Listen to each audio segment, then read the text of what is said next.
Ciudadanos secretarios, los que trabajan en torno.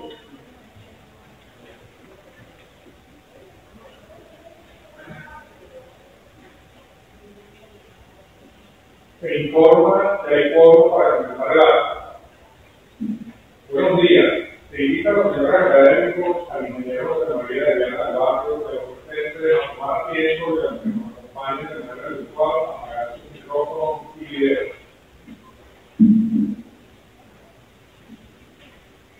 Se va a dar inicio al acto programado para el día de hoy, martes 18 de noviembre de 2025, con motivo de la incorporación a la Academia Nacional de Ingeniería y Hábitat del ingeniero José María de Viana del Barrio como miembro honorario. Tiene la palabra el presidente de la Academia Nacional de Ingeniería y Hábitat, académico Rafael Quevedo Camacho. Buenos días a todos. Se declara abierta la sesión solemne para celebrar la incorporación y fundamentación del ingeniero José María de Viana como miembro honorario de esta institución. Ciudadanos secretarios, sírvase de él el orden del día. Orden del día. Primero, apertura e instalación del acta. Segundo, lectura del orden del día. Tercero, presentación del candidato ingeniero José María de Viana del Barrio. Cuarto, investidura como académico del ingeniero José María de Viana del Barrio, juramentación y entrega de diplomas y medallas como académico honorario. Quinto, palabras del miembro honorario. Sexto, palabras de bienvenida al nuevo académico. Séptimo, participación del cumplimiento del orden del día. Octavo, clausura. Ciudadanos secretarios, siguiente punto del orden del día. Presentación del candidato ingeniero José María de Viana del Barrio. Discurso de presentación del ingeniero José María de Viana del Barrio como candidato miembro honorario de la Academia Nacional de Ingeniería y Hábitat por el académico Eduardo Hugo Castillo. Tiene la palabra el académico Eduardo Hugo Castillo. Luego a los académicos José Super, vicepresidente, y al académico Arnoldo Garzón, que se van a acompañar a la orden de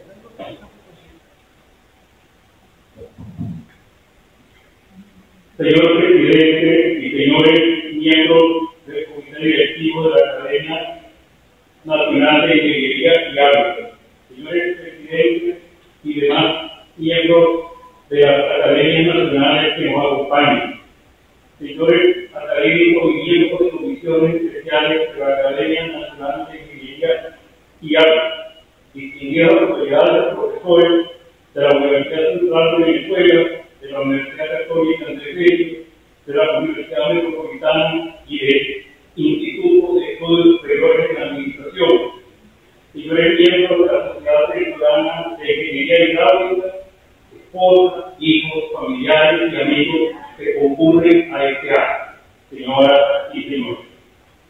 Agradezco a la Junta de Dirección de Número de la Academia Nacional de Ingeniería y Hábitat el haberme conferido el honor de presentar como miembro honorario de nuestra máxima corporación al ingeniero José María de Viana. Comprenderán ustedes la emoción que en esta ocasión me transmite cuando les narre que el bachiller de Viana fue partícipe de la primera cohorte de alumnos de la que luego sería parte sustantiva de mi carrera docente, la cátedra de Planificación de Recursos Hidráulicos, y que el bachiller de Viana y su compañero de carrera, el bachiller Eduardo Rojas, me escogieran como tutor para elaborar su trabajo de grado, base para un plan de desarrollo regional del Estado Apure hace ya 50 años. La foto de los trabajos de campo de esta cátedra nos muestra comprendiendo cómo funciona un río, como respuesta a los usos de la cuenca y como la interacción del uso del suelo, la actividad económica, los asentamientos humanos, el régimen de flujo, la calidad de agua y múltiples elementos más que comprenden el complejo sistema que hay que entender para abordar la audaz idea de ordenar el flujo de las aguas y procurar el mayor bienestar posible. Por eso recorrimos el curso del río Tuy. En estos momentos yo estaba trabajando en el proyecto de control de aguas y recuperación de tierras en el estado Tuy. Y debo haberles hablado con emoción a mis alumnos sobre la importancia de este proyecto, sobre la tarea que habíamos asumido con convicción de integrar el estado Tuy a la dinámica económica del país, lo complejo que era tratar con una amalgama de pequeñas cuentas y de la interacción entre el desborde de los ríos, la incapacidad de evacuar los excedentes de aguas fluviales vertidas en tierras tan planas, de cómo los animales se refugiaban en los bancos y agotaban rápidamente el pasto, pero la observación que hacíamos de cómo luego aprovechaban los vacíos de los sistemas. Y esto había inspirado a ingenieros venezolanos a entender los planteamientos de ingenieros hidráulicos holandeses e italianos que nos habían asesorado y como consecuencia habíamos asumido la tarea de comprobar sus hipótesis en el primer laboratorio natural que fue el módulo experimental de Mantecado, donde un joven PhD y un ingeniero agrónomo ya reconocido como experto en partes naturales de nuestra sabana imaginaron un experimento para comprobar a escala nacional cómo se comportaría la relación entre el manejo de las aguas y de los suelos y la producción de agua.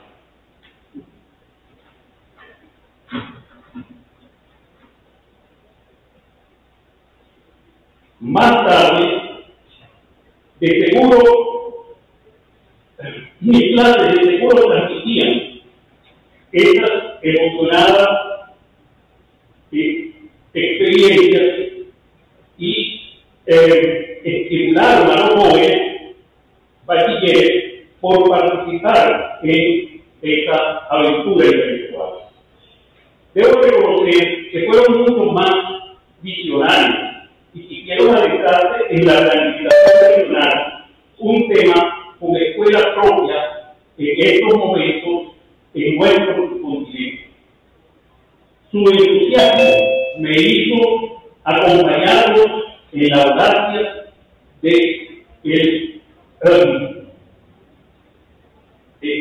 en la audacia, y todos debimos estudiar para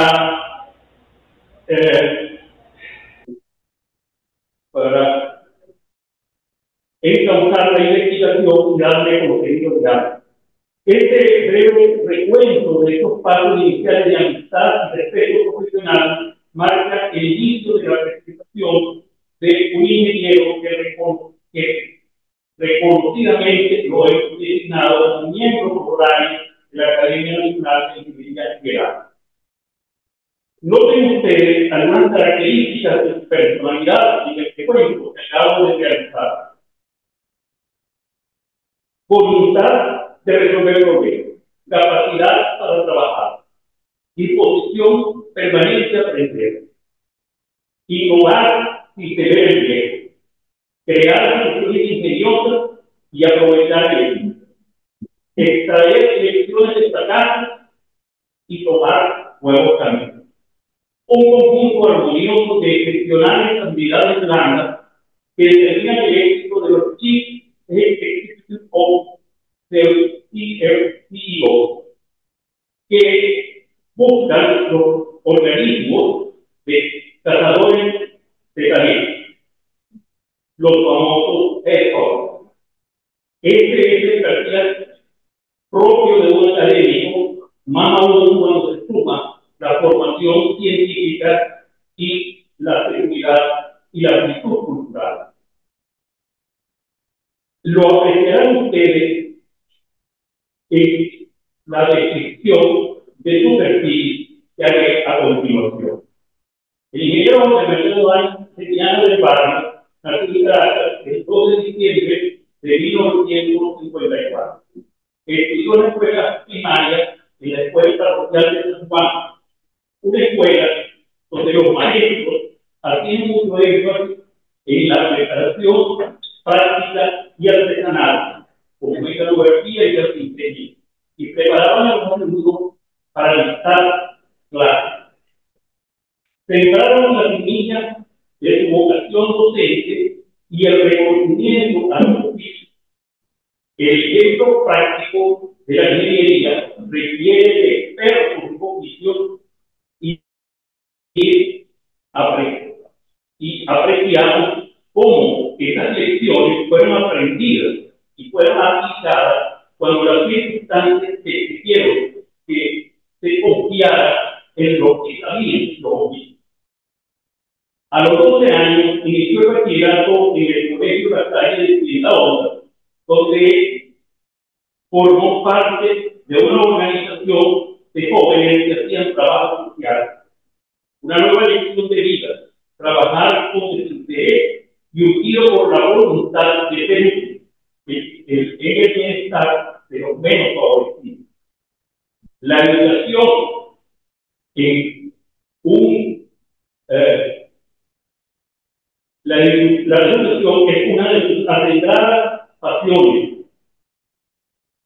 Y en este momento se fue callando en su personalidad. Luego ingresó al Instituto de Estudios Teológicos, cuyo director era el sacerdote jesuita Ignacio Reyes.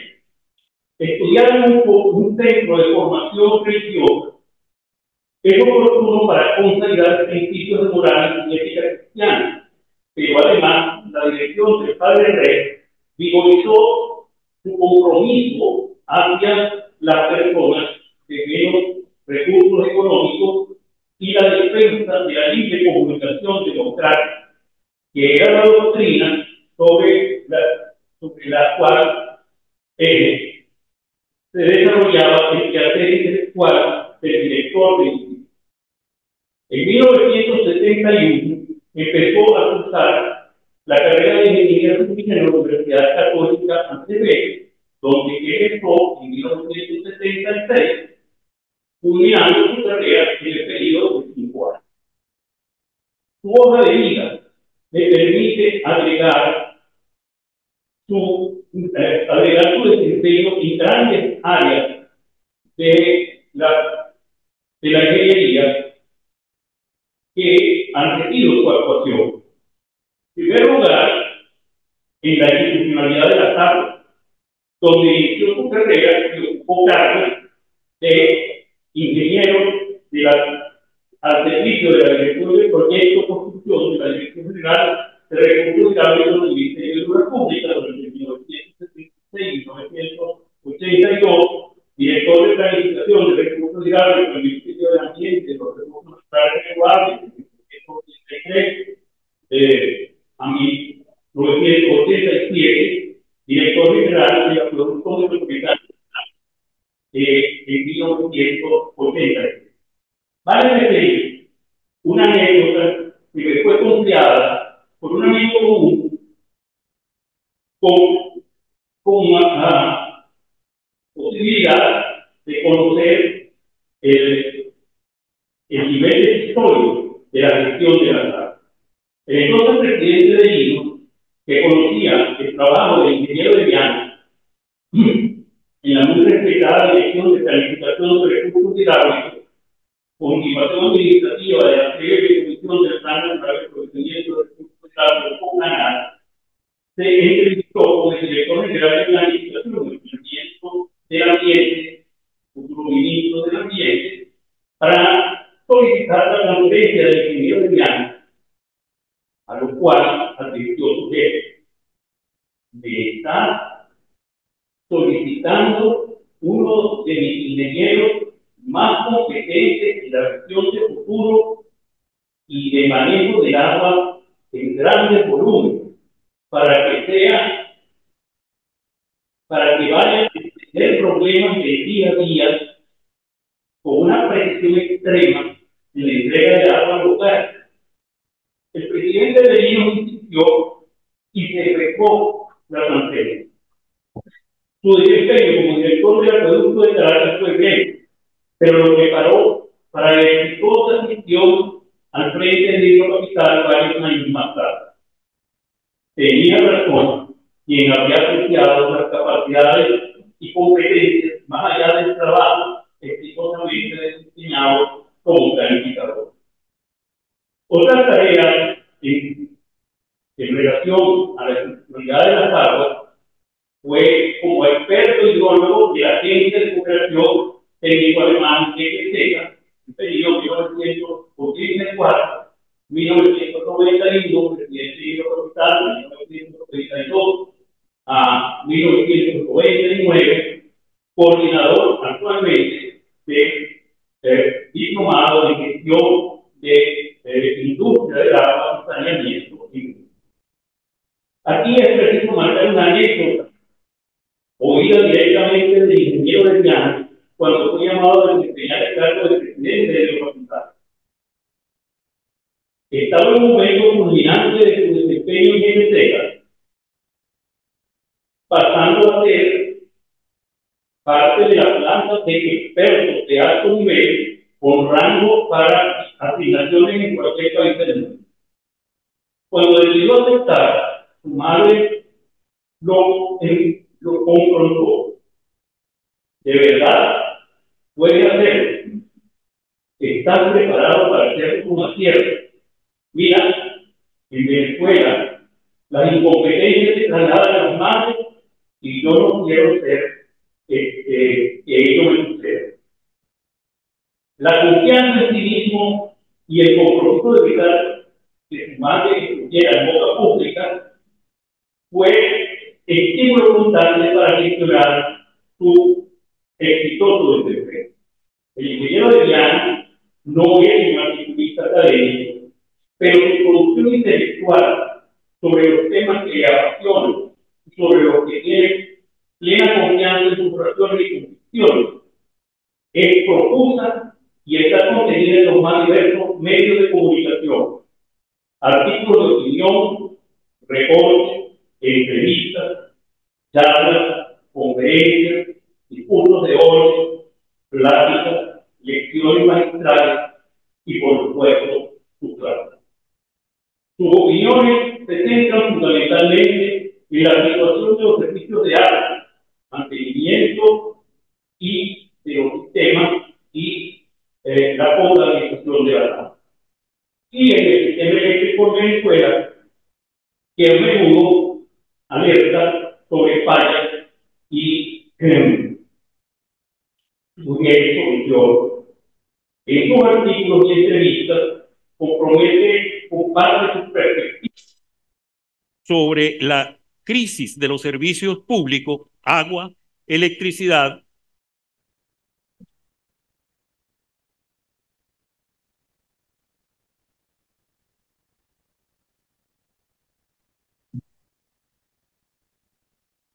telecomunicaciones, la necesidad del conocimiento técnico, el papel de las instituciones y el compromiso ético. Una tarea de vida que esperamos de él es que recopile, ordene y sistematice toda esa inmensa producción de documentos que dé posteridad a sus ideas. El examen de algunas pone de manifiesto, permite ilustrar unas consideraciones concretas en esta presentación de sus méritos. Su experiencia en atención de las aguas le permite sostener que el problema central de los servicios de agua en Venezuela y en general de todos los servicios públicos no es solo la infraestructura, sino principalmente gerencial, técnica y de talento. Sobre la ausencia de conocimiento y gestión, destaca que la principal falla es la carencia de oficio y la formación técnica necesaria. Sobre la falta de inteligencia y talento, afirma que el primer déficit es la inteligencia y oficio para arreglar las cosas que ya están hechas. es decir, la capacidad de diagnosticar, planificar y ejecutar el mantenimiento y las reparaciones adecuadas. El servicio de agua potable es más que tuberías y bombas. Como servicio público es un desafío gerencial. Una empresa de agua competente debe resolver los problemas técnicos y simultáneamente superar los desafíos políticos, económicos, sociales y ambientales. Desde su óptica, la solución consiste en el rescate del conocimiento técnico, que es la herramienta clave para la reconstrucción. Para ello se requiere la difusión de manuales y textos técnicos como el rescate del libro del acueducto de Caracas de Douglas Hernández Mantelini, que contribuyó a editar. Solo con base en documentos como ese, que existen en apreciable cantidad, perdidos en bibliotecas y anaqueles, será posible formar a las nuevas generaciones de técnicos y operadores. Se requiere un esfuerzo total. Los problemas de los servicios públicos no tienen soluciones parciales.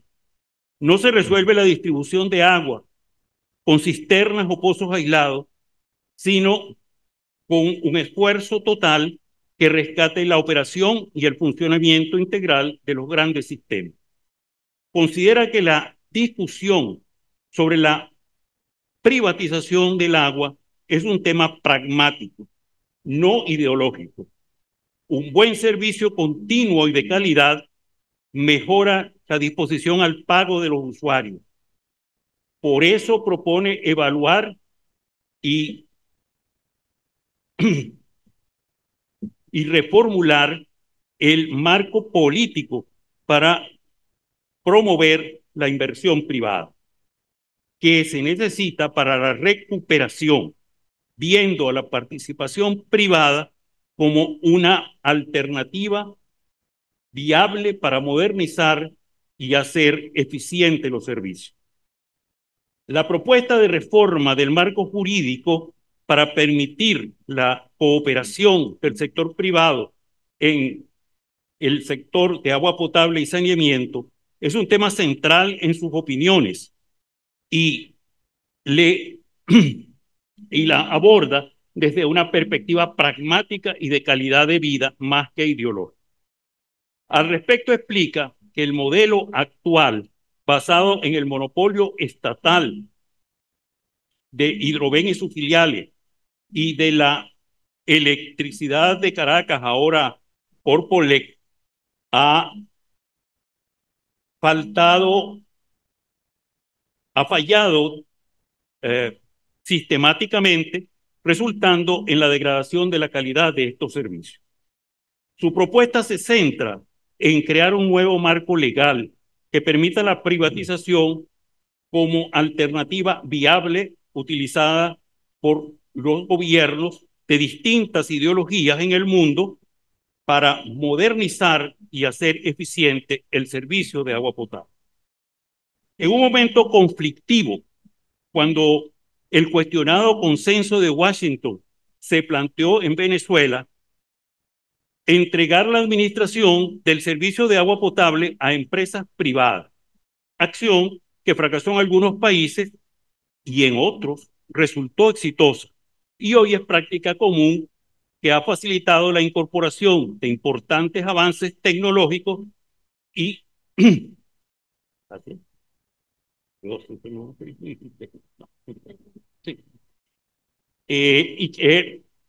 celebra convenciones donde se discuten innovaciones y se plantean mejoras para beneficio de las colectividades.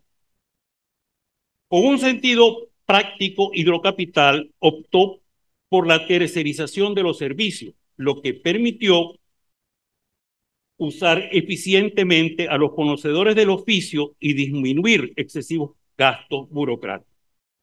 Sostiene el ingeniero de Viana que si en un servicio de calidad, la disposición del venezolano a pagar mejora significativamente. Pone como ejemplo la proliferación de proveedores de Internet por fibra óptica impulsada por el relajamiento regulatorio del Estado, donde los usuarios pagan sin queja por un servicio confiable. Un factor decisorio es revisar el modelo monopólico, lo que implica preguntarse si los servicios públicos deben seguir existiendo como monopolios manejados exclusivamente por el Estado. En el sector del agua, esto implicaría abrir el juego a otros sectores. Sobre la descentralización y la municipalización, opina que históricamente en Venezuela ha habido intentos de devolver la prestación de los servicios de agua a los municipios, como lo contempla la Ley Orgánica de Prestación de los Servicios de Agua Potable y Saneamiento, aunque su implementación ha sido lenta. Al respecto, considera la viabilidad de un modelo que empodere a los niveles de gobierno más cercanos al ciudadano, las regiones y los municipios, para gerenciar o al menos supervisar la calidad del servicio, permitiendo que sean ellos quienes contraten a terceros. Considera que es conveniente crear un marco de inversión y regulación para que haya la posibilidad de la inversión privada en el sector de servicios públicos y que enfoque incentivos a la inversión, estimulando mecanismos legales que ofrezcan seguridad jurídica y retorno de la inversión para atraer capital nacional e internacional. Pero también una regulación fuerte. La participación del sector privado no significa descontrol. Se requiere una superintendencia nacional de los servicios de agua potable y de saneamiento, que ya están previstos en la ley, y que tenga autonomía funcional, administrativa y financiera para garantizar que las empresas privadas cumplan con las tarifas, la calidad y las metas de cobertura. Su planteamiento sobre la participación privada considera que esta puede ser gradual, siguiendo modelos internacionales. Para el conjunto de los servicios públicos plantea, en el caso de las telecomunicaciones, que ha sido un modelo exitoso en Venezuela, el sector de telecomunicaciones ha transferido al sector privado exitosamente y rápidamente. En la electricidad puede hacerse de manera segmentada. En el agua potable y saneamiento, en el agua, el enfoque podría ser en la gestión, operación y mantenimiento, centrados en un largo periodo desde el Estado, una asignación de largo periodo desde el Estado, que mantendría la propiedad del recurso, el agua, y de la infraestructura troncal, pero delegaría la eficiencia y la atención al cliente. El cambio de paradigma legal implica reconocer la ineficiencia estatal y utilizar la competencia y el capital privado como catalizadores para restablecer la calidad y continuidad de los servicios, siempre con estricta vigilancia de un ente regulador, técnico e independiente.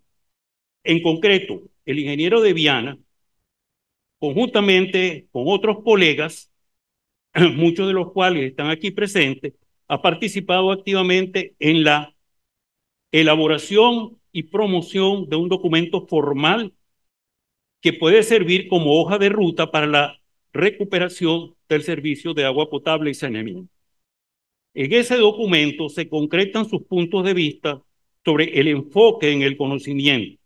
El plan enfatiza que la participación no es solo con financiamiento, sino de reconocimiento técnico y gerencial.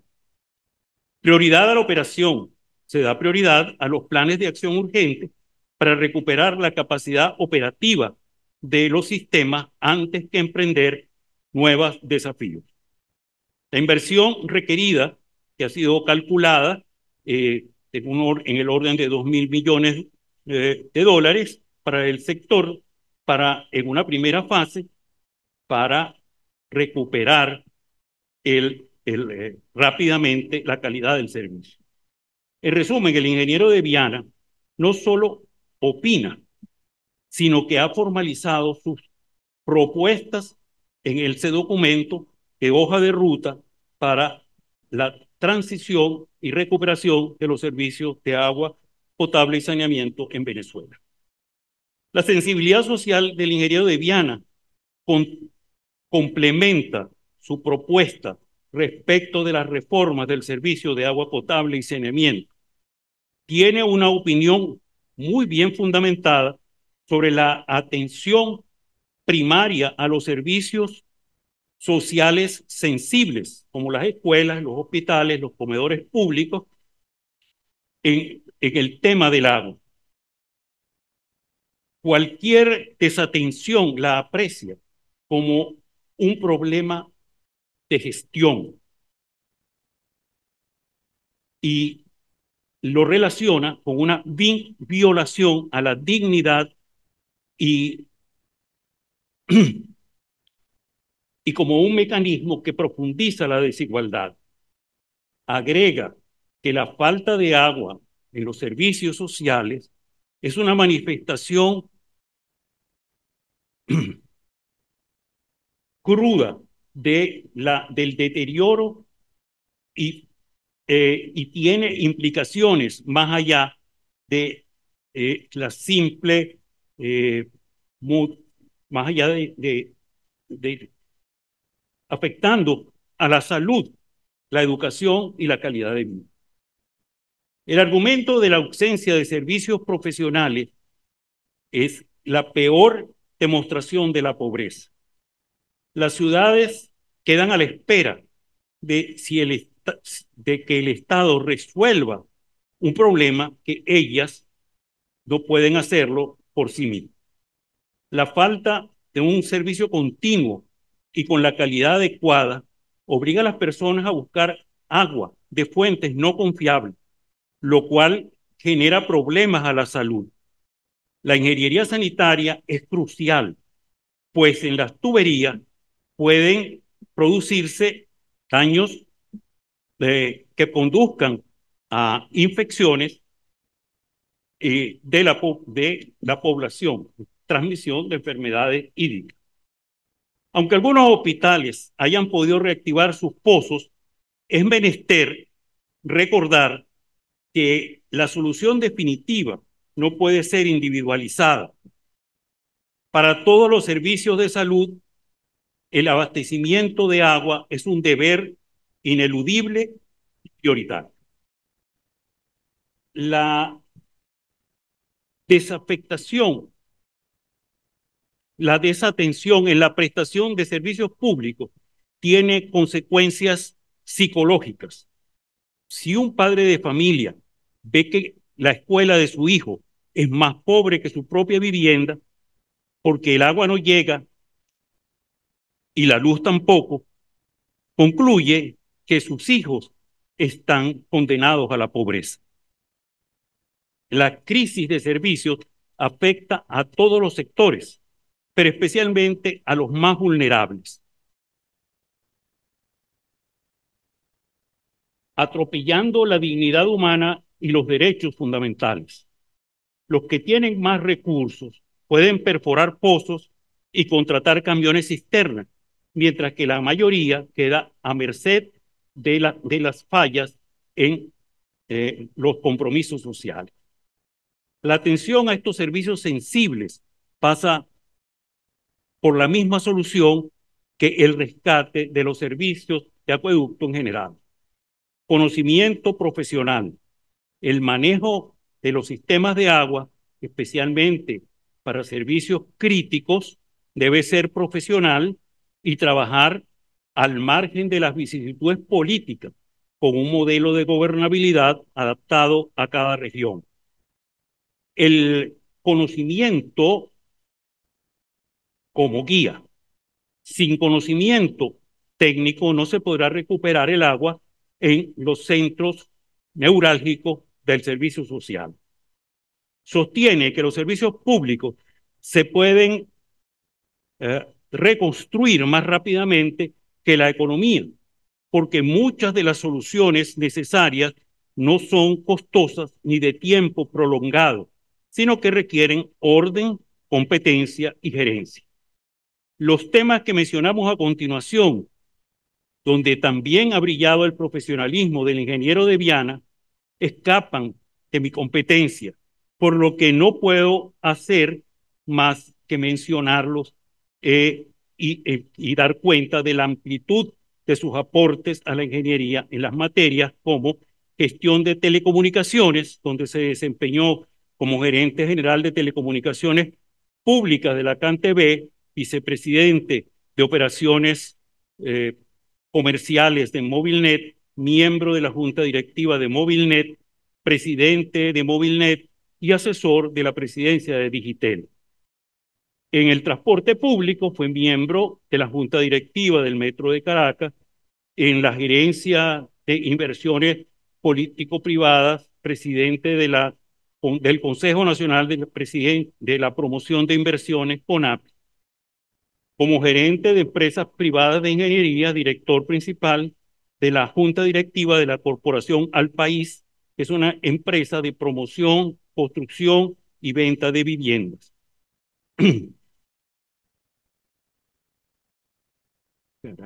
Se pegó esto.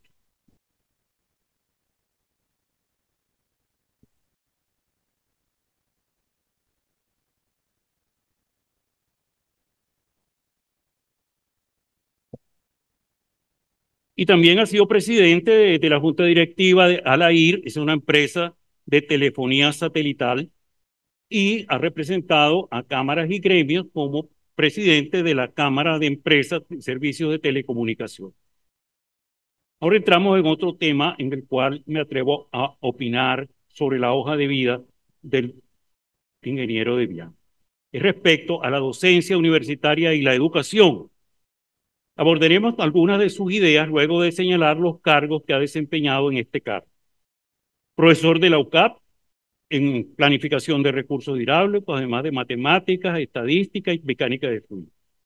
Profesor del CIDIAT en planificación de recursos hidráulicos, profesor de la UNIMED en hidráulica, en el IESA, profesor y coordinador del programa de gerencia de la industria del agua y saneamiento, y actualmente o recientemente fue vicepresidente de desarrollo de la UNIMED.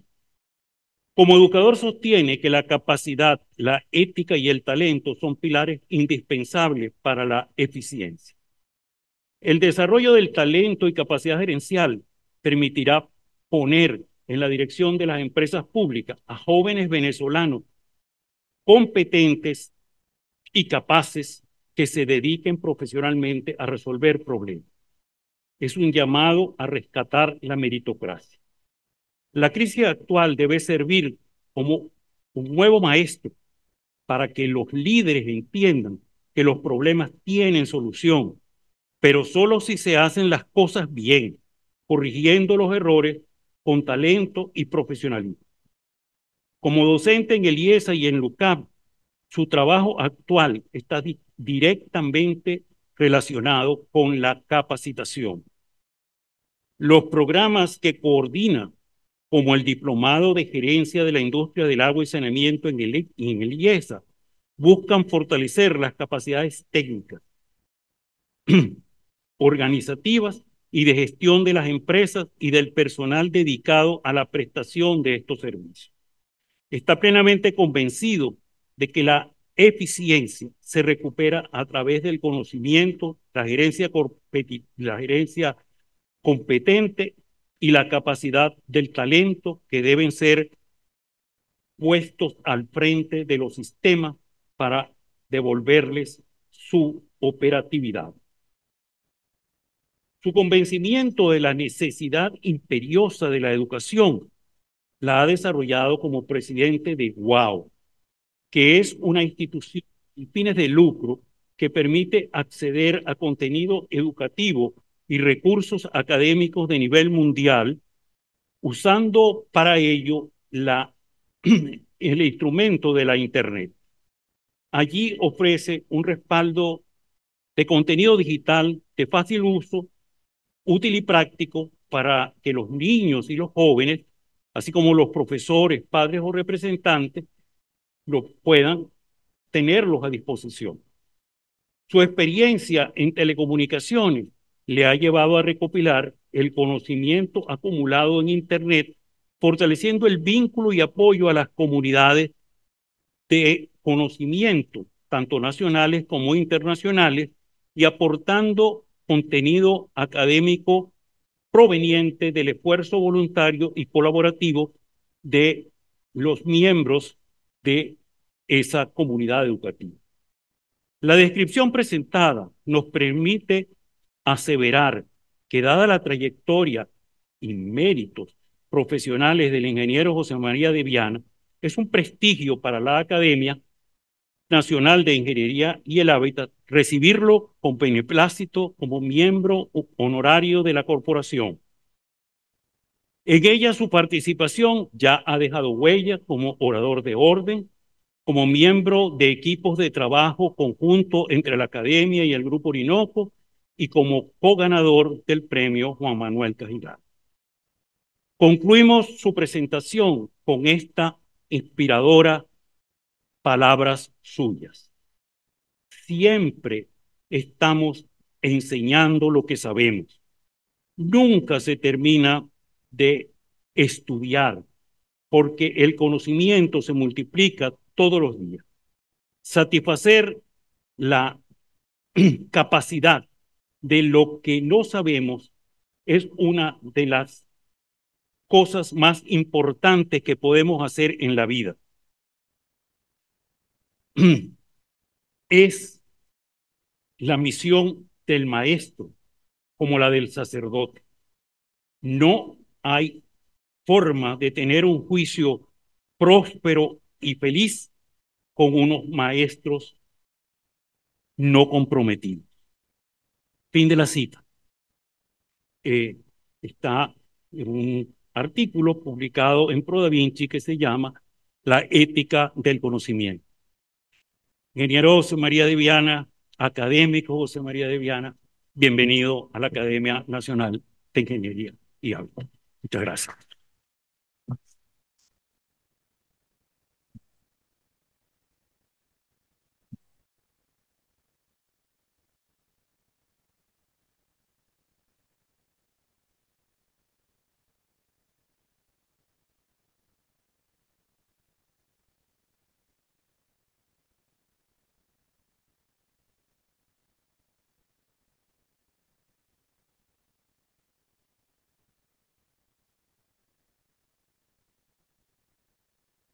Punto 4 del orden del día. Ciudadano secretario. Juramentación del ingeniero José María de Viana del Barrio como miembro honorario de la Academia Nacional de la Ingeniería y el Hábitat. Tiene la palabra el académico presidente Rafael Isidro Quevedo Camacho para tomar el juramento. Invito al académico José María de Viana, futuro académico José María de Viana, a acercarse al frente para tomar juramento de ley.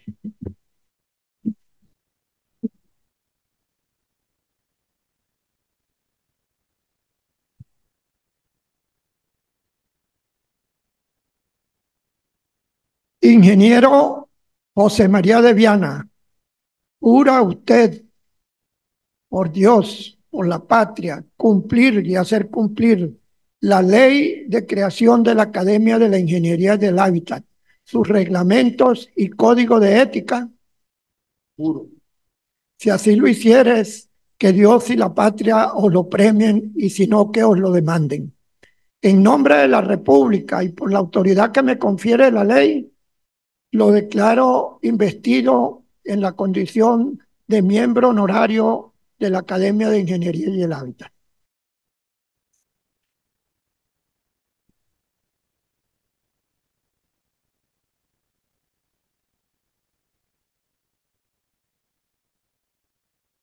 Imposición de la medalla y entrega del diploma por el académico presidente Rafael Isidro Quevedo Camacho.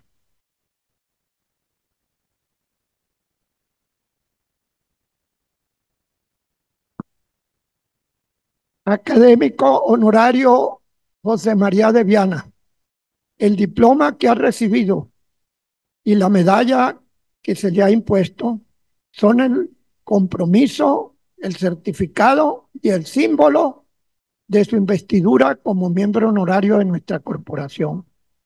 Esa medalla deberá exhibirla en todos los actos académicos y será siempre el símbolo de su condición de miembro honorario de nuestra corporación, a la cual debe representar con honor, con dignidad y con ética. Queda investido de su condición. Felicitaciones. Discurso de incorporación académica como miembro honorario del ingeniero José María de Viana del Barrio. Se invita al académico José María de Viana a pasar al podio de los oradores e invito al académico Julio César Oep y al académico Jorge Baralto Ríos para acompañar al doctor de Viana al podio de los oradores.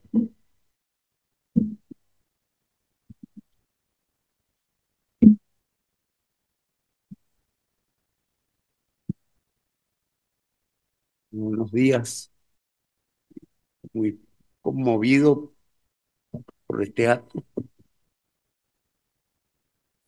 Yo he escrito unas palabras cuyo título es La ingeniería como un acto de compasión, o también la vocación de iluminar la vida de otras personas. Ciudadano presidente y demás miembros de la Junta Directiva de la Academia Nacional de la Ingeniería y el Hábitat, distinguidos académicos, señoras, señores, queridos amigos todos. Es un honor que sobrepasa mis merecimientos ser recibido hoy como miembro honorario de esta ilustre corporación que alberga a tantos de mis maestros y tutores. Tenía yo apenas 17 años cuando recibí mi primera y quizás más importante lección de ingeniería. No fue en un laboratorio ni frente a una represa. Fue en un salón de clases por un profesor de mecánica racional que, como ustedes saben, es la forma como los ingenieros llamamos a la física del movimiento. Aquel profesor era también presidente del IESA. Y un día me atreví a preguntarle qué hacía un ingeniero como él dirigiendo una escuela de negocios. Ese día el doctor Santiago Vera Izquierdo, quien era un venezolano de excepción, me enseñó tres cosas que, aunque no entendí del todo en ese momento, definieron mi carrera. La primera frase fue una sorpresa escandalosa para un joven de los años 70 que vivía en la Venezuela del boom petrolero. Él me dijo, Venezuela es un país muy pobre. Me explicó que la riqueza de las naciones no depende de los recursos que tienen bajo sus pies, sino los que sus ciudadanos producen cada día con sus ideas y con sus manos. La segunda lección fue que esa riqueza se fabrica de manera científica en las empresas y que si esa riqueza no se produce primero, no puede repartirse. La tercera, la que me trae hoy aquí ante ustedes, me dijo que para que Venezuela fuese un país próspero, se requería que miles de empresas fueran conducidas con excelencia. Y esa excelencia, me dijo, no se improvisa, requiere muchos profesionales trabajando en equipo con conocimiento y mucha pasión. Esa, concluyó el doctor Vera Izquierdo, era la misión. Hoy acepto este honor con humildad, entendiendo que la misión de esta academia es precisamente ser el custodio y fomento de ese conocimiento y de esa pasión por Venezuela. Porque yo no tardaría en descubrir en el lodo del campo y en los circuitos de las radiobases que la ingeniería, cuando se ejerce al servicio de la gente, es la herramienta más poderosa para fabricar esa riqueza. No la riqueza que se cuenta en barriles, sino la que se mide en calidad de vida de nuestros semejantes. Descubrí que la ingeniería de servicios públicos es en esencia la forma más placentera y sublime de ejercer nuestra profesión. Mi verdadera formación comenzó en las aguas. Un día aterricé en el acueducto de Caracas en 1983 por un accidente. Un accidente que me sacó de mi oficina allá en la Torre de Diamen y me llevó a los barrios de Caracas. Y me enamoré de ese trabajo tan cercano a la gente y a sus necesidades vitales. Pero gestionar el agua en Caracas era una tarea ingrata. El acueducto tenía una larga tradición de problemas, incendios y restricciones. La sabiduría popular con justicia no esperaba nada bueno de Hidrocapital. Existía un mito, una creencia paralizante, que existía una maldición de Guaycaipuro. Se decía que Caracas, por su geografía, jamás tendría agua constante.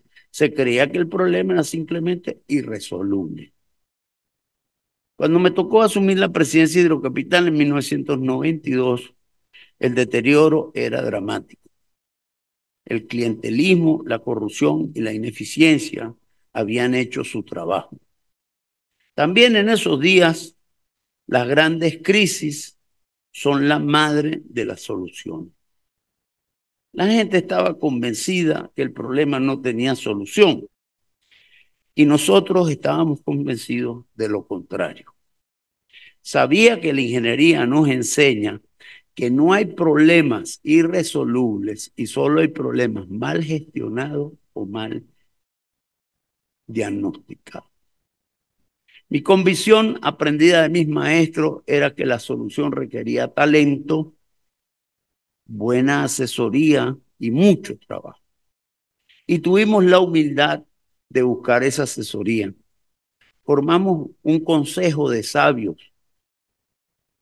Eso lo decimos hoy. En aquella época nos daba pena llamarlos así. Mentores voluntarios enamorados de nuestro esfuerzo. Alberto Quirós, Andrés Sucre, Francisco Aguirre, Efraín Carrera y el gran José González Lander. Por eso que los accidentes los hace la providencia para que las cosas ocurran. Ellos nos enseñaron que lo que nos parecía imposible para ellos era solamente un desafío que podíamos vencer. Por aquella época fue la primera vez que yo escuché esa palabra desafío. Cada vez le tengo más respeto. El maestro González Lander además nos enseñó que la belleza es parte de la ética humana y una virtud gerencial. Él, que era un artista, nos enseñó que la eficiencia, la puntualidad y la disponibilidad son dimensiones de la belleza de una obra de ingeniería. Aprendimos que la gerencia es una ciencia y que esta ciencia, como nos enseñó Eliezer, es profundamente pragmática.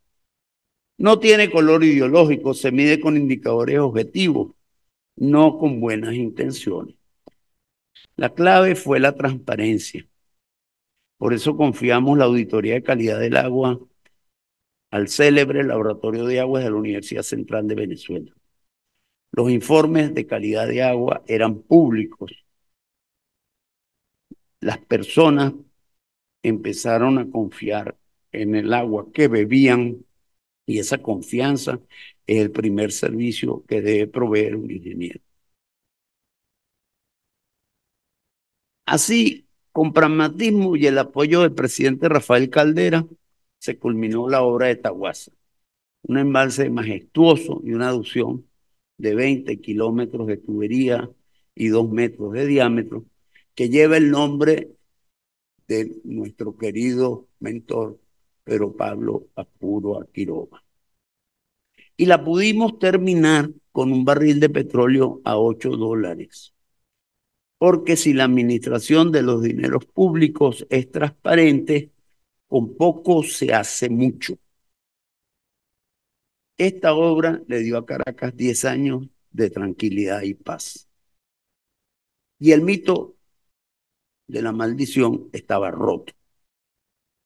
Pero el momento que definió mi comprensión de la ingeniería como acto de compasión ocurrió en la urbanización Lomas de Urdaneta, de la parroquia Sucre, de aquí de Caracas. El bloque 10, un edificio de 15 pisos, llevaba 8 años recibiendo agua solo hasta el piso 8. Unas mangueras improvisadas, decenas de ellas llevaban el agua desde el bloque 9 a 50 metros de distancia. Las mangueras tenían unas guayas de acero, porque si no, no se hubieran podido mantener. No está escrito, pero nos comprometimos a trabajar día y noche, en 3 turnos, porque convencidos que eso se podía resolver, nos comprometimos en aquel momento con el alcalde de Caracas. Y dijimos, no dejaremos de trabajar hasta investigar las causas, un verdadero misterio para resolverlo de una.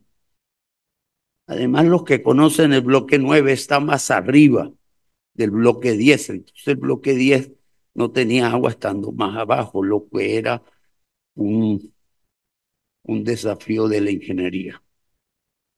Los obreros trabajaban rodeados por los vecinos, que los llevaban comida y café día y noche, rodeados de afecto y solidaridad venezolana. De hecho, cuando terminó el trabajo, siguieron un tiempo disfrutando de esa solidaridad. Pero al tercer día encontramos el problema, que no era una avería de alta ingeniería. Era un tobo plástico atascado en el codo de una tubería de origen desconocido que bloqueaba el flujo. Cuando retiramos la obstrucción, el agua subió por primera vez en 8 años. La gente de Lomas de Urdaneta estuvo bailando salsa en la calle durante 2 semanas. Comprendí que la ingeniería no se trata de tubos, bombas, válvulas y grandes presas. Se trata de esos niños y mujeres disfrutando una ducha por primera vez. Se trata de usar el conocimiento para producir milagros que le cambian la vida a miles de personas. Y esa es la compasión, es la empatía que motiva a usar tu talento para que una señora mortificada cargando tobos un día abra el grifo y reciba agua limpia. Y esta es la bienaventuranza que nos obliga en esta profesión a darle de beber al sediento. Ahora, después el destino, yo creo que más bien la providencia me llevó de las tuberías a las comunicaciones. De llevar agua a llevar conexiones. Y descubrí que el principio era el mismo. Si en Hidrocapital cumplimos con dar de beber al sediento, el privilegio de dirigir Movilnet nos permitió unir las ideas y los corazones de millones de venezolanos. Vivimos la magia de llevar la telefonía móvil del 30% de penetración hasta el 90% entre los años 2004 y el año 2007. Pero la experiencia más placentera de mi carrera fue la expansión de la red celular durante el año 2007 al sur del Orinoco. En mayo del 2007 tuve el privilegio de inaugurar el servicio en San Juan de Manapiare. Habíamos construido 7 estaciones al sur del Puerto Ayacucho. Estas eran Maroa, La Esmeralda, Atabapo, Samariapo, Isla Ratón, San Juan de Manapiare y San Carlos de Río Negro. Para la población indígena del estado de Amazonas, esto no fue una simple mejora. Fue en un solo día el salto de la edad de la piedra al siglo XXI. La red se convirtió en una luz que iluminó los peligros de la selva. Era protección contra las epidemias, contra los accidentes, contra los abusos de algunos criollos y también contra las agresiones de los garimpeos. Y ocurrió algo maravilloso. Miles de celulares empezaron a hablar y a escribir en lengua curripaco, añún, jibi, enepá, piaroa, yecuana y yanomami. Sus lenguas ancestrales que no necesitaban ya radios de onda corta para ser oídos. Ahora tenían miles de terminales en 1000 lugares que podían conversar también con la prensa, la radio y el gobierno en tiempo real. Esa es la ingeniería como herramienta de inclusión. La rentabilidad fue inmediata. En menos de 6 meses, la penetración celular en las zonas remotas superó la media nacional. Esas eran las poblaciones más pobres de Venezuela. Y sin embargo, el nivel de penetración y de uso de la comunicación fue el más intenso. El retorno de la inversión estaba asegurado. Los socios norteamericanos de la Movilnet de esa época cuestionaron aquella iniciativa. Y la realidad fue que el resultado, como respuesta de la gente a un servicio de tanto valor, los dejó simplemente sin aliento. El retorno de la inversión estuvo asegurado y demostramos otra vez que la rentabilidad social y la económica no están reñidas. La luz que encendimos en 2007 en Manapiare se contrasta hoy con la oscuridad de Parimabé, poblado Yanomami en el Alto Orinoco. En marzo del año 2022, 4 venezolanos de etnia Yanomami murieron en un conflicto violento por el uso de la única y estrecha conexión a Internet. Y esa muerte es una herida para todos los venezolanos.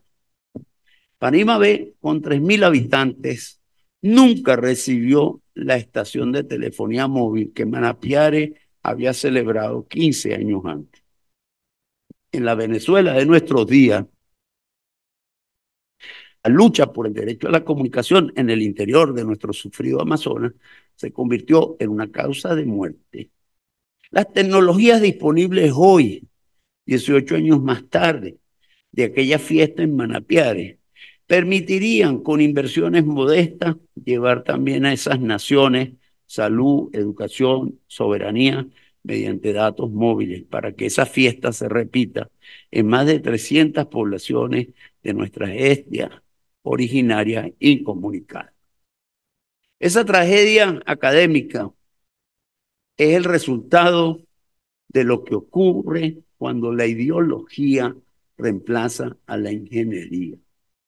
Cuando el fanatismo y la incompetencia desmantelan los sistemas de control, la transparencia y la meritocracia. Cuando se olvida que la gerencia moderna, sea en China, en Turquía, en Singapur o aquí en Venezuela, es una ciencia que se mide con indicadores de logro y no con promesas y buenas intenciones. Hemos aprendido de la forma más dolorosa que la abundancia de recursos financieros mal utilizados también produce miseria, dolor y desesperanza. Se aprendió que la cultura, los hábitos y las normas de transparencia administrativa son indispensables para que la inversión en servicios públicos llegue a los ciudadanos y no se malgaste. La larga noche de los servicios públicos en Venezuela ha sido también una gran maestra de cómo debemos reconstruirnos. Y es normal, frente a la magnitud de esta destrucción, sentir desaliento. El desaliento es un sentimiento paralizante que nos llena de dudas, de miedo y confusión. Pero me está prohibido como profesor, transmitir ese desaliento. Como ingeniero, descubrí cuál es el remedio al desaliento. Lo que me quita el desaliento es la absoluta seguridad, la confianza y el conocimiento de la algarabía colectiva, que es como dicen en Margarita, una fiesta, que en un país tan sufrido va a producir la reconstrucción de sus servicios públicos. Yo sueño todos los días con ese momento. Me imagino la alegría profunda de los hogares de San Félix, de La Limpia, en Maracaibo, el barrio Santana de Caracas, cuando comiencen a recibir agua limpia, constante y suficiente. Me imagino a la gente de Parimobé y cientos de otros poblados indígenas conectados al mundo, usando la red de comunicaciones para proteger su cultura, su salud, su patria, y no muriendo por ella. Me imagino a la señora que hoy carga toga, abriendo su ducha y sintiendo quizás por primera vez en mucho tiempo la dignidad del agua corriente. Esta algarabía, esta inmensa esperanza y fe en el futuro va a ocurrir porque los ingenieros, los arquitectos y urbanistas de esta academia y de este país sabemos cómo hacerlo, porque ya lo hicimos antes, porque nuestra misión, la misión que hoy acepto con este honor, es ser parte de los arquitectos de esa algarabía colectiva. Esa, distinguidos académicos, es la forma más placentera, más humana y hermosa de ejercer nuestra ingeniería. Muchas gracias.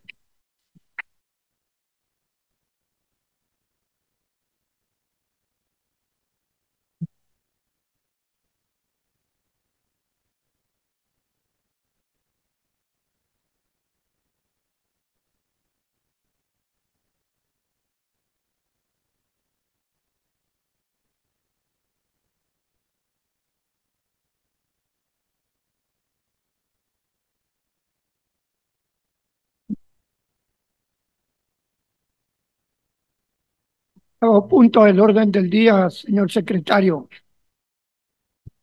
Palabras de bienvenida al nuevo académico por parte del presidente. Tiene la palabra el académico presidente Rafael Isidro Quevedo Camacho. Luego a los académicos Rial Bujana y al señor secretario alterno Joaquín Benítez acompañarme a la tribuna.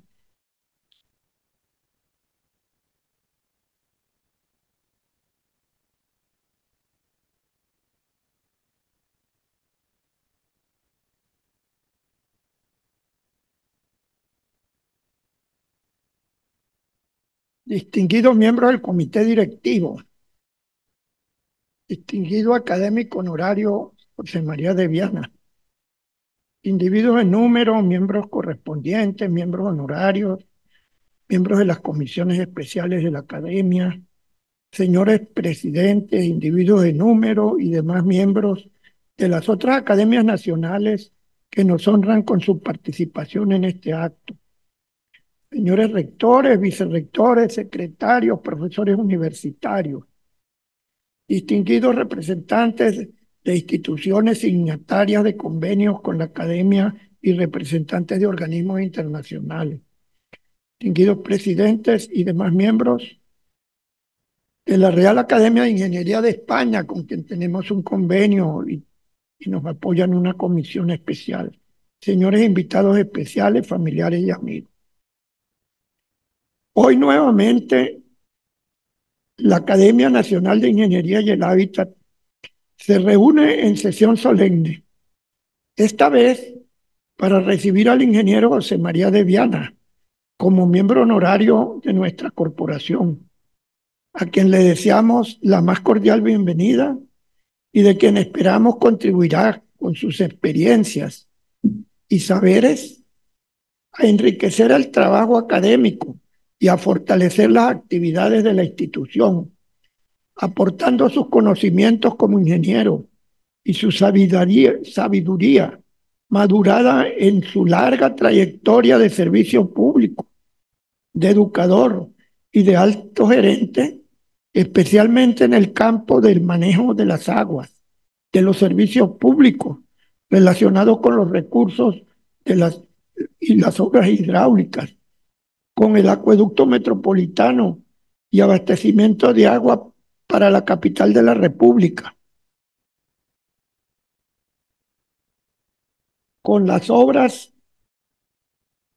de aducción a los barrios populares y sistemas de aguas servidas, con la gerencia y administración tanto de Hidrocapital, una empresa de grandes complejidades y problemas cotidianos que resolver, así como en el sector privado, en el área de la comunicación y de otros campos. Sus aportes a la docencia universitaria, tanto en la propia Universidad Católica, en la Universidad de los Andes, a la cual está adscrito el CIDIAT, el Centro Internacional de Aguas y de Tierra y Aguas, y a la UNIMED, la Universidad Metropolitana, así como al Instituto de Altos Estudios Administrativos, ALIESA, para la formación de gerentes, y en la alta gerencia de la UNIMED y de empresas de educación a distancia, mediante el uso de la Internet para recibir servicios y materiales educativos, lo colocan en la posición de asesorar a nuestra corporación y de realizar nuevos aportes al país en el campo de las comunicaciones virtuales, de la capacitación y del uso de las nuevas tecnologías de la información y comunicación asociadas con los nuevos avances en estas tecnologías y muy especialmente en las asociadas con esta nueva innovación de la inteligencia artificial.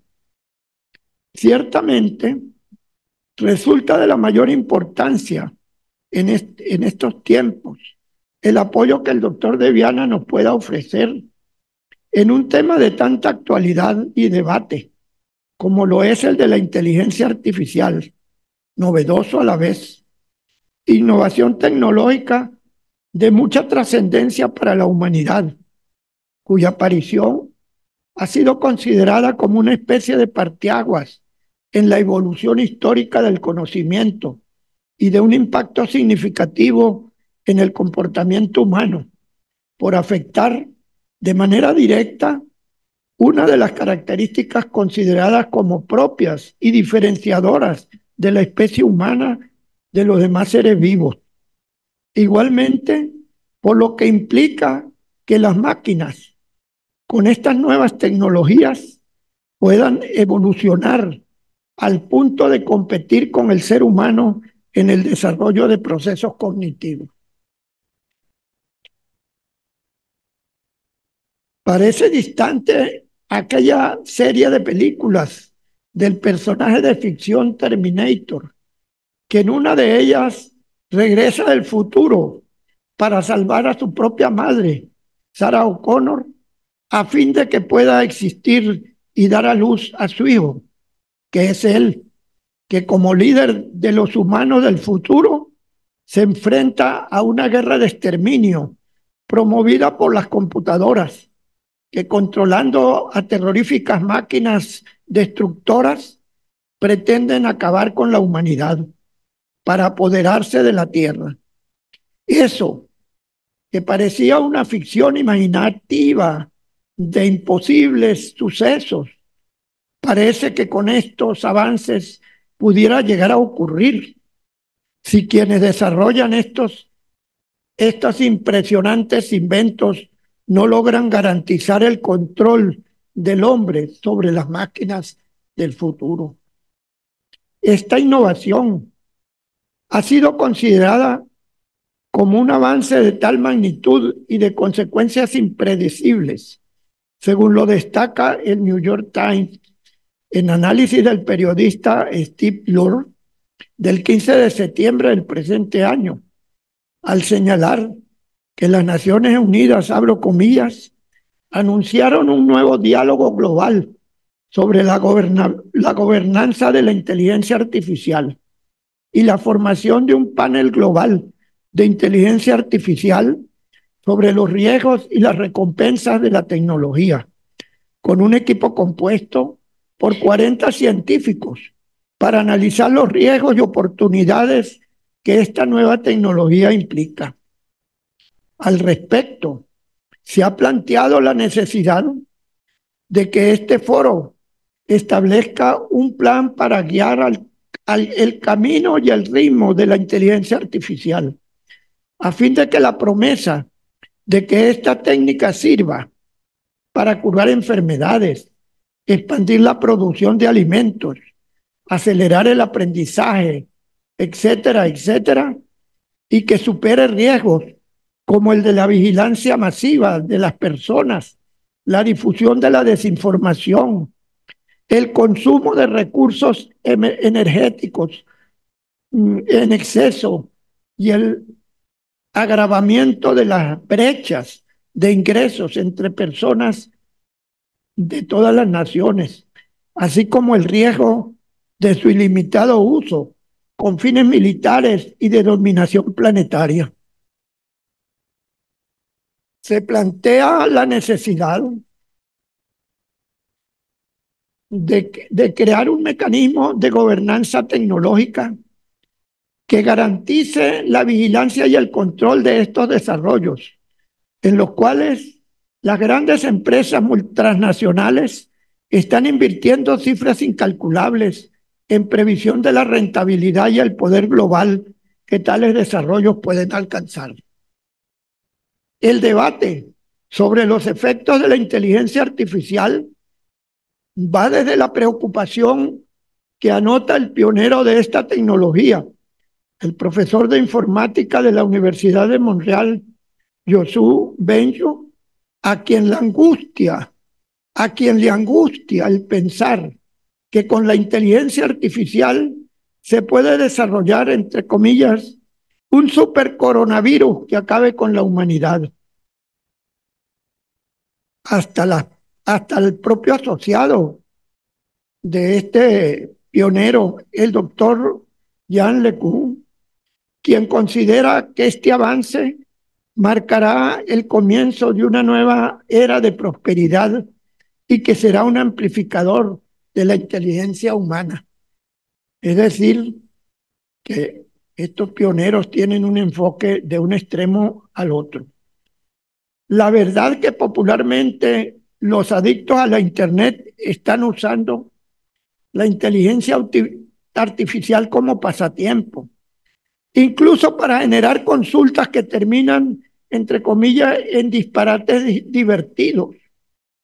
Pero no cabe duda que los rápidos avances que, según informan los entendidos, se están logrando, permiten pronosticar que este desarrollo llegó para transformar los paradigmas del estudio, de la investigación, de la creación literaria, de los cálculos matemáticos y diseños arquitectónicos, de la navegación, del diseño de máquinas y herramientas, de las guerras, e incluso hay quienes ya señalan la aproximación de estas máquinas con estos desarrollos a la conciencia humana. Tal como lo profetizó el matemático Alan Turing en la década de los años 50, cuando señaló, abro comillas, el uso de las palabras y la opinión general de las personas instruidas habrán cambiado tanto que se podrá hablar de máquinas que piensan sin temor a ser contradichas. Y hay ya quienes afirman, entre comillas, que un chatbot puede reportar emociones,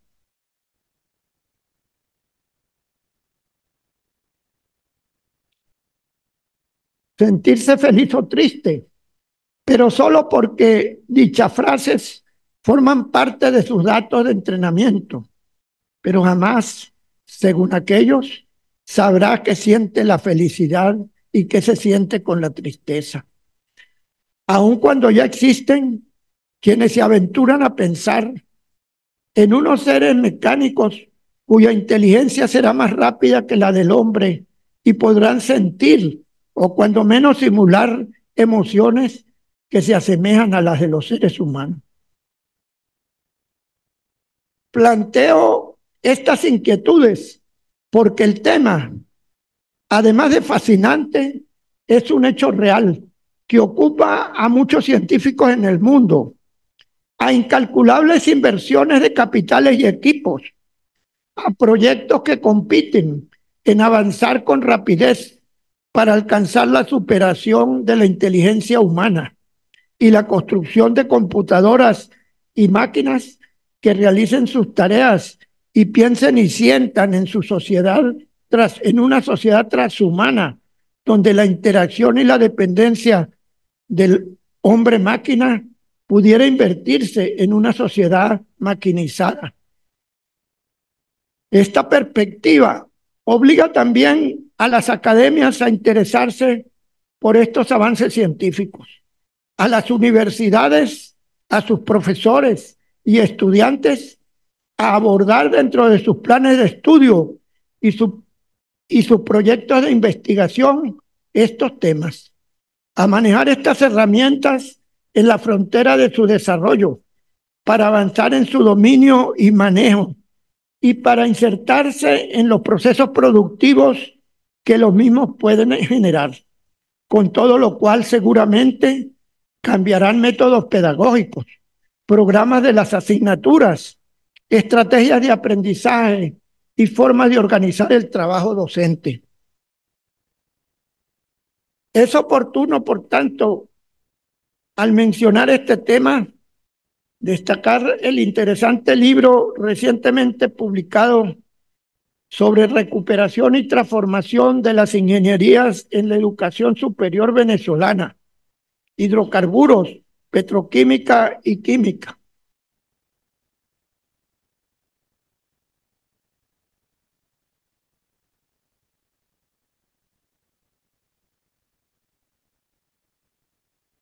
Del profesor Alexis Alberto Mercado Suárez, en el cual plantea los retos y desafíos que enfrenta la educación superior en el país y especialmente en campos como la agronomía y la agroindustria, el ambiente, la infraestructura y servicios, eléctrica, electrónica y tecnologías de información y comunicación, ciencias de la tierra, ciencias de los materiales y mecánica, petróleo, gas y química, haciendo énfasis en los enfoques docentes de investigación, en los recursos humanos, tanto en la planta profesoral y estudiantil, producción científico-técnica, tipo de actividad, resultados, infraestructuras para su ejecución, así como vinculaciones con la industria y los servicios. Del mismo modo, cabe destacar que en el aporte de la academia al libro interacadémico 2025, que próximamente se publicará en versión digital, con colaboradores de las 7 academias nacionales. Se incluye entre los 8 capítulos que presenta nuestra corporación el de las nuevas carreras en ingeniería y arquitectura. Así se titula, en el cual los profesores Vivian Florínez Portela y Alonso Romero Martínez desarrollan un análisis de la transformación estructural por la cual atraviesan las profesiones de la ingeniería, la arquitectura y el urbanismo, y los desafíos que el desarrollo contemporáneo plantea, enfatizando la necesidad de una sólida formación en ciencias básicas para reconfigurar a partir de ellas estos saberes, para aplicarlos a contextos complejos y cambiantes, configurar nuevos perfiles profesionales con competencias y habilidades, pensamiento crítico, liderazgo, flexibilidad adaptativa, aptitudes colaborativas y de desarrollo de trabajo en equipo, capacidad de manejo de datos, entornos digitales, objetivos hacia la demanda y los usuarios,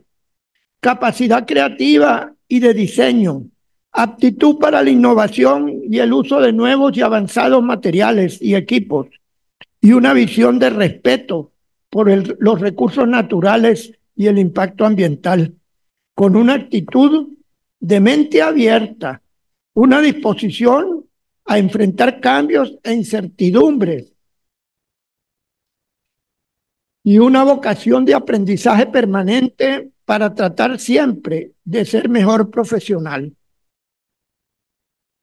Quisiera destacar igualmente entre los numerosos libros publicados por la Academia y colocados en nuestra página web, otro relacionado con la introducción a la ingeniería, del académico Edilberto Guevara Pérez y sus colaboradores Alonso Romero Martínez, Eduardo Burós Castillo, Manuel Torres Parra y Vivian Floríndez, el cual, en un relato ameno y didáctico, responde a las preguntas fundamentales que se pueden formular cualquier estudiante que quiera ingresar a nuestra profesión, o aquellos lectores y clientes de nuestros servicios que desean interesarse por la historia de la ingeniería, las grandes obras de ingeniería a través de los tiempos, del perfil de sus profesionales, de sus herramientas y métodos, del papel del ingeniero en esta sociedad tan compleja y dinámica, de la naturaleza de los campos que abarcan, de la variada y gigantesca dimensión de su quehacer, de su responsabilidad ética y de los retos que debe enfrentar frente al desarrollo. Cito estas 3 publicaciones porque ilustran, entre muchas otras, junto con los artículos y pronunciamientos publicados en nuestro Boletín Científico Tecnológico, el inmenso desafío que tienen nuestras universidades para enfrentar la formación del talento humano y a la vez para realizar los procesos de investigación y de posgrado, así como vinculaciones a las redes internacionales de gestión del conocimiento, que los colocan en la vanguardia del desarrollo presente y las proyecten ventajosamente al futuro.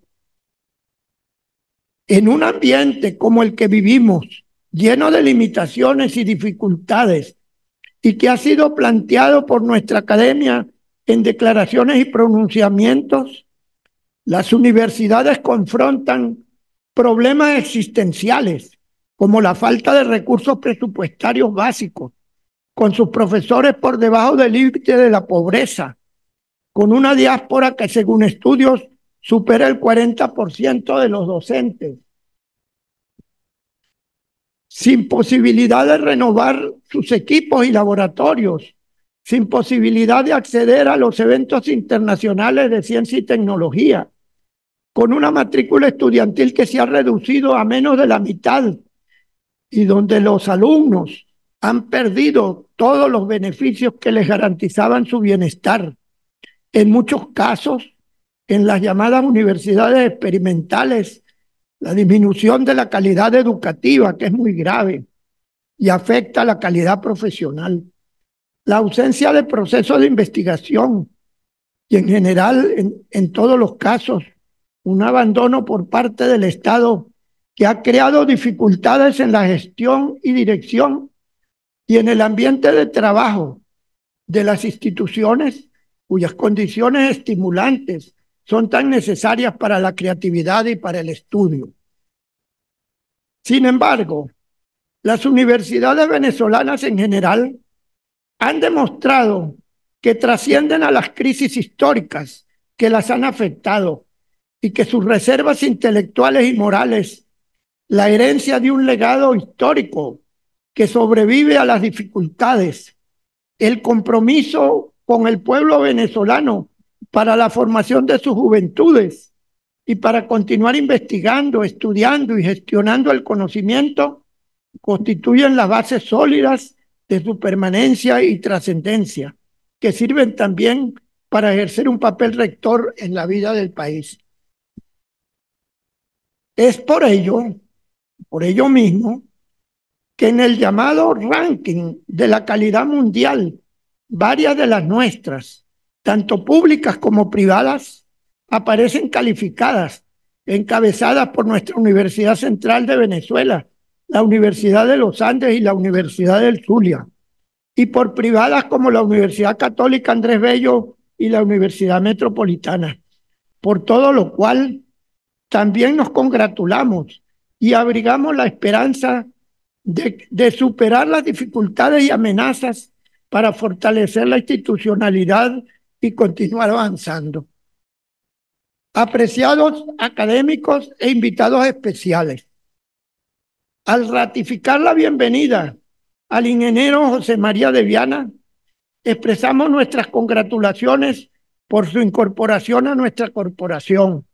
Saludamos con alegría a sus familiares y amigos y hacemos votos por su bienestar personal, porque su presencia entre nosotros fortalezca el trabajo académico y enriquezca nuestra dotación de talento humano. Muchas gracias.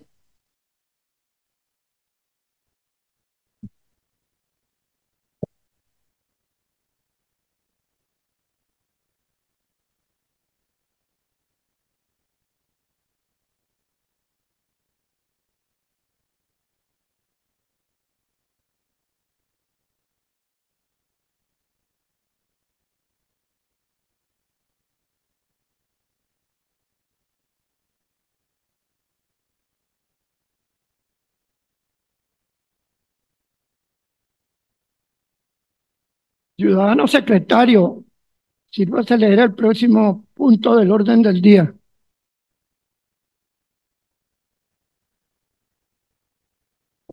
Señor presidente, se ha cumplido el orden del día. Se declara clausurada la sesión para el ingreso como miembro honorario del doctor José María de Viana.